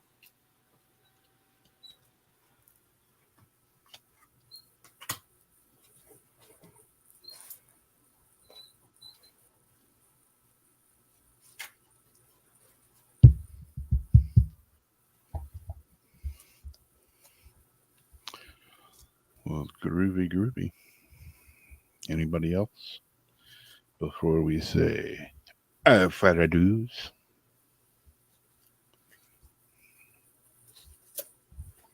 Yeah, what's the name of that deck?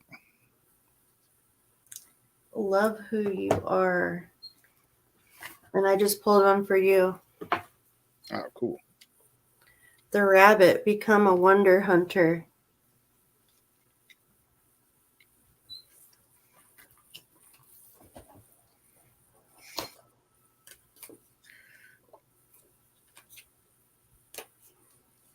I'll send you a picture of the cover and stuff after.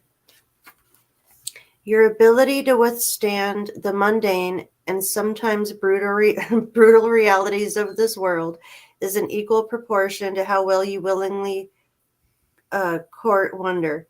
A wise woman once taught that our work in the world is to pay attention, which is mostly standing still and learning to be astonished. Now is the time to intentionally create space for wonder.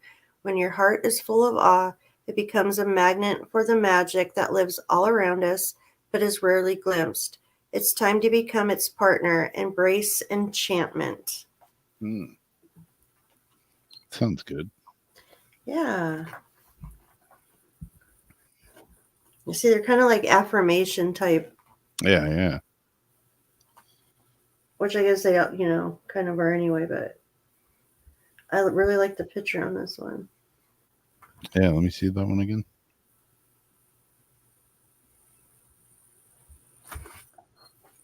You want one of these ones I have? Ah, cool. I like that. I'll send you a picture of it. It's awesome. Yeah, if you don't mind, I would love a card. Yeah, that's a cool picture.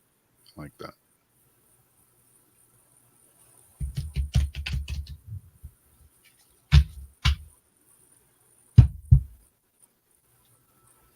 Debbie's just listening. I got my mic on my desk now, so everything I touch picks up. Gotta fix that. All right. What card is it?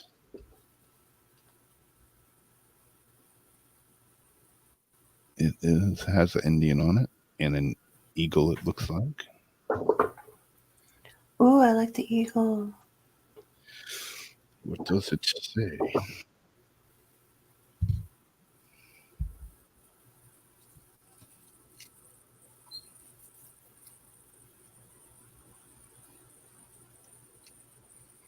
The Great Spirit.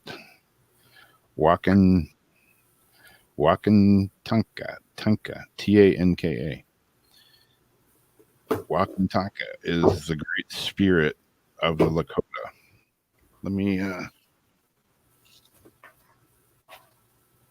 put my glasses on that are hanging from my wow.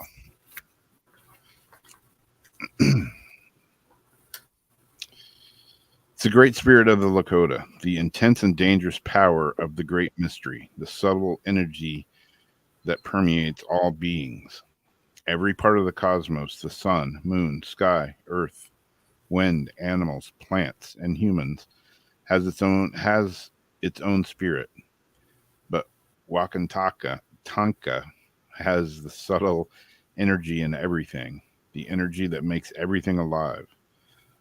Wakan is sacred and part of all things, but not in equal measure at all times. Some have more, some use it freely, some hold it tight. The eagle is a symbol of the Great Spirit which watches over the world. Eagle is the only creature able to fly from the visible to the invisible worlds and leads, initiates through the mysteries of life and death and beyond. The message: you have to access power and wisdom beyond human understanding. Ask, wait, and listen. The keywords are miracle, divine, will, faith, earthly, I'm manifestation. using the faith word a lot. Yeah, it's cool. Thank you. I almost feel like I don't know if that's the one that you pulled for me. That you pulled that one before, because the Yeah. Walk and Tonka sounds so familiar. I think that is. I think I did pull that for you last time I pulled a card. How weird is yeah. that? Out of the whole deck, you get that one twice. What?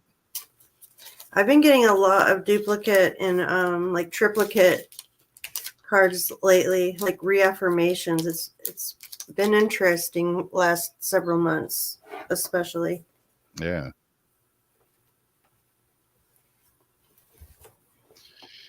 Well, cool.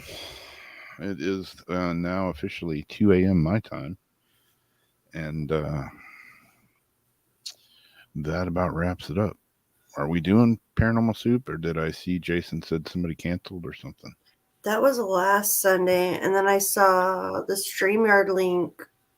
So but I didn't look yet. I think because he said he had to reschedule Terry, but I think he has somebody different for Sunday. I just don't know who. We'll probably see you there on Sunday for a bit. And other than that, everybody have a good one. Try to stay out of trouble. And try to stay safe above all. It's a weird ass world we live in. You never know what's coming from where anymore these days. So who knows? You know, if we do have that crazy solar flare, so they say, engineered solar flare that takes away all of our electronics, we're going to have to go back to writing letters. I don't know. Will they be able to go anywhere though? Who's going to deliver them? Ham radio? I don't know. Don't have electricity. Smoke signals. How would we get in touch with South each other? Korea? What they do in South Korea is they literally just put a bunch of messages in balloons, let them go, and then whoever gets the balloons then passes the messages on somehow. There you go. Maybe we'll have to do that. It's like, how would we like communicate if we didn't have any electricity? Like no landlines. No phones, no internet, no nothing. We definitely need like some sort of solar power. You know, as long as we have like enough solar from the sun to be able to charge it up. But Yeah. radios.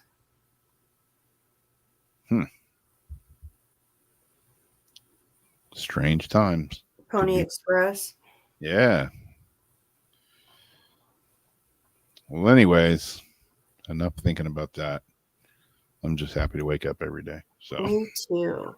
I'm living life the best that we can and just keeping our lives as normal as we can and just try to adapt and hold out as long as we can. Pray for the best, prepare for the worst. Yep. And hopefully you don't get the poopy on you. And be nice to each other. And be tolerant of each other no matter how frustrated we get and as much as want to, wrap someone's underwear backwards over their head. That's horrible, but it is funny when you see it happen in person. Mm-hmm. Man, I know this kid in high school. He's a big dude now. Like, not like he's just a big dude. He used to be this little kind of skinny, wimpy kid. And man, I saw that kid get more atomic wedgies. And I walked in the bathroom one day, and he was getting a twirling. Oh no! Held him upside down with his head in the toilet. No! Seeing the kid get pushed down the stairs and broke his arm. He got picked on so bad when he was in school. Why? And now, nobody want to pick on him. He'll kick your ass. He's huge. I'm like, My man done got big. He got tired of getting picked on, went to the gym. Yeah, nobody picking on my man now. Good for him. Yeah. I used to kick those kids' asses. Yeah. Well, anyway, yeah, like Jamie said, be nice to everybody. I know sometimes it's hard. I lost my cool the other day. Big surprise.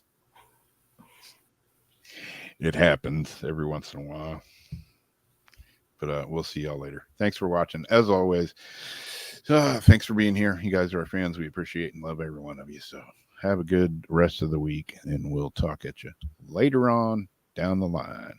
Good night.